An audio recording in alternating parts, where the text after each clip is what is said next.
to home. And every Thursday we get to invite pastors here. We get to invite servants of God.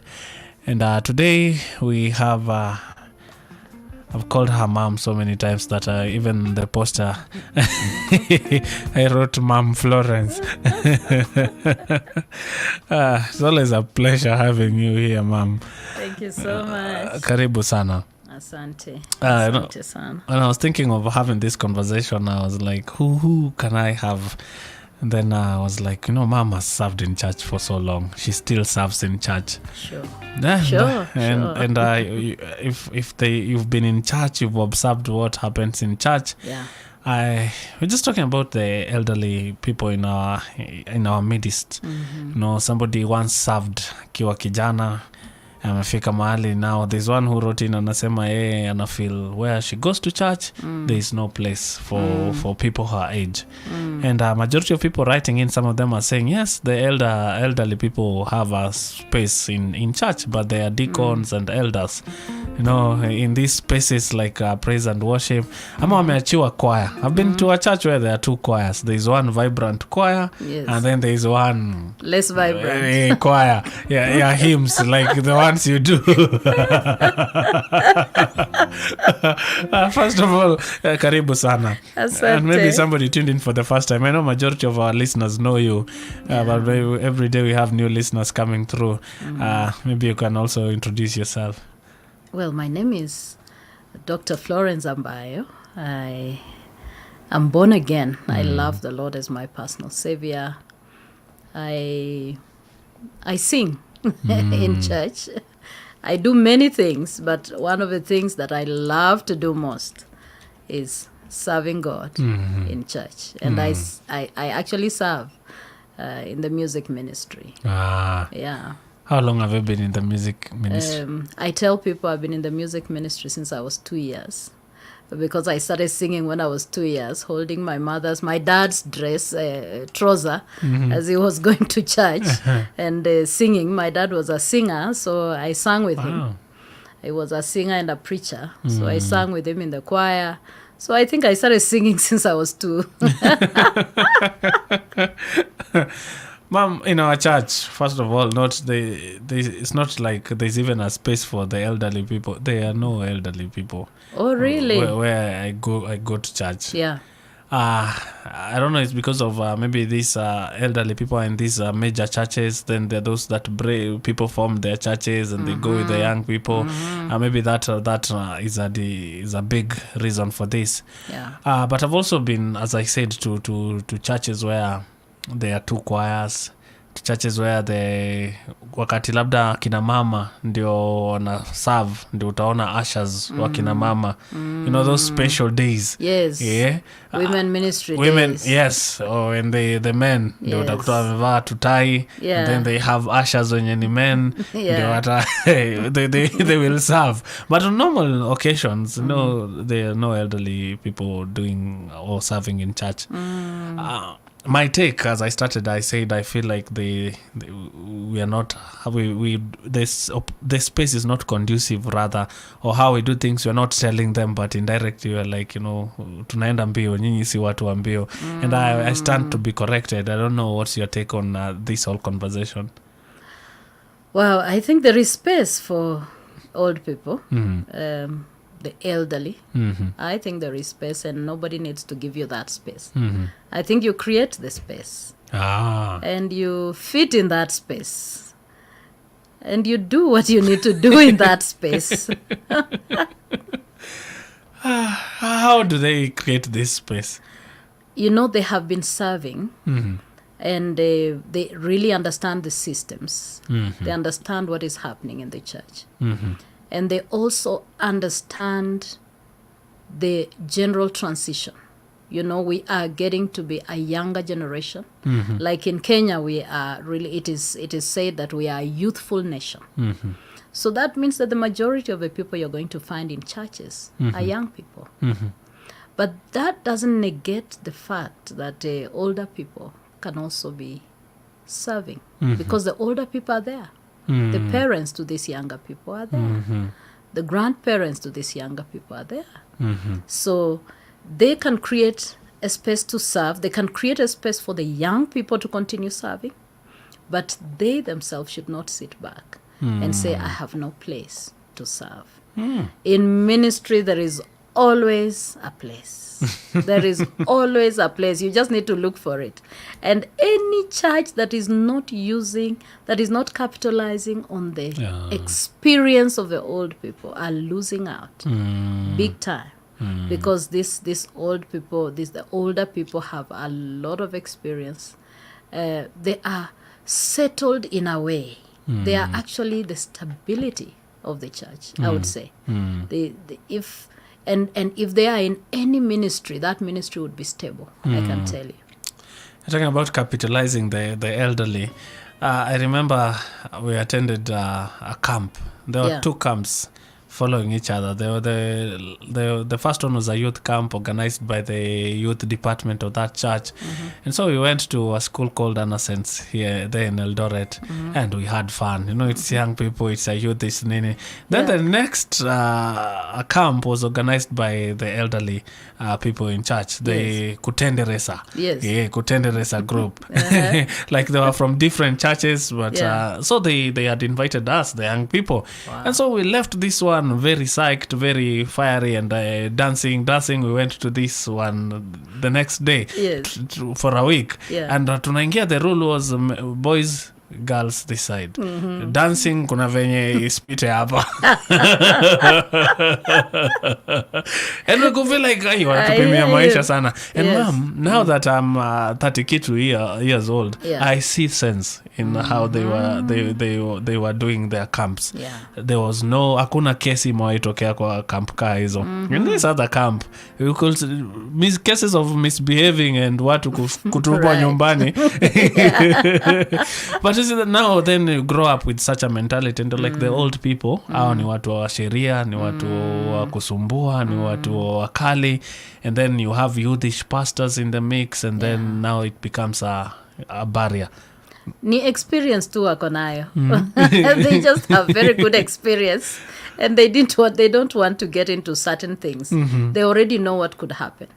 They have been through there. It is not that these old people haven't been through that youthful time. They were, and they may have been worse, but they realize we don't have to let these young people fall into a hole that we fell into, or that we are seeing they're gonna fall into that hole. So put some boundaries, as we call them, not necessarily rules, but just boundaries, and allow the people to know that life has boundaries. Because you pass certain boundaries, you miss. I appreciate them so much. It looks boring and difficult for the younger people. But the older people have been through that. They've been there, done that, Mom, talk to the church right now. There is this one that has this elderly amongst them, and they don't know how to plug them into ministry. And then there is this one that has the mentality that I've just shared. I know there are those mentalities out there, tukileta mzee fulani ule ni mkali sana, maendeleo hapa itakuwa nini. Can you just speak to our church concerning accommodating the elderly in their midst?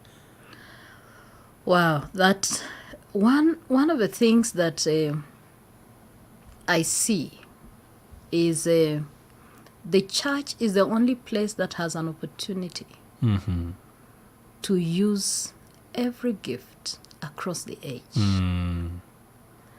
Whether you are 10 years in the children's ministry, or whether you are 90 years. And it is, I think it is not the church. I think it is what is the church? The church are the people. So let me say, it is the people that are looking at themselves and saying, I have possibly served enough. Now let me sit back and let other people serve.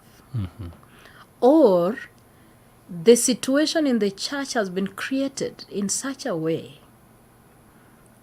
the environment is such that you just slowly feel left out.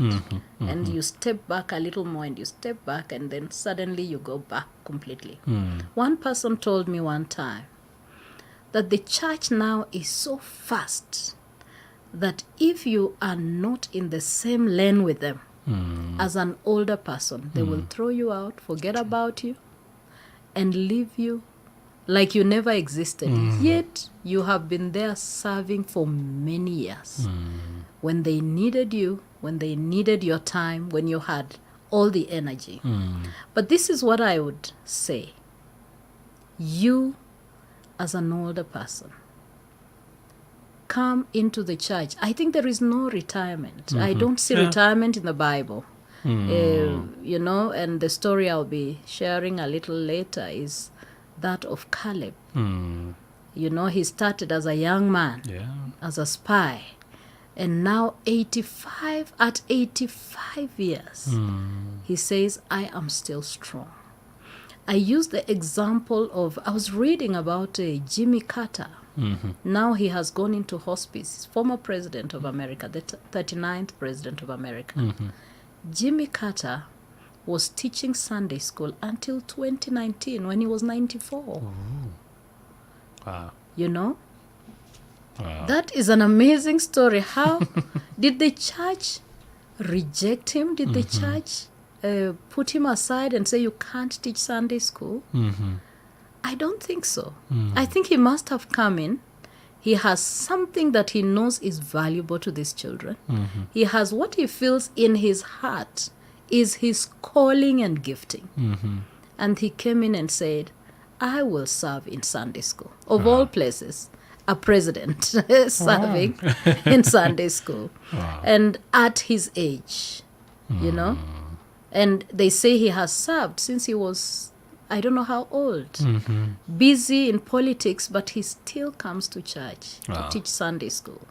Awesome. And I'm sure the kids loved him. I'm sure he saw all the kids, you know, grow up to become 40.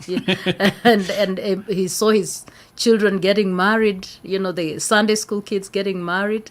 And he must have been so grateful to God that he impacted something. So for me, I say, you are the church. So come and say, what can I offer? Look at what you can offer.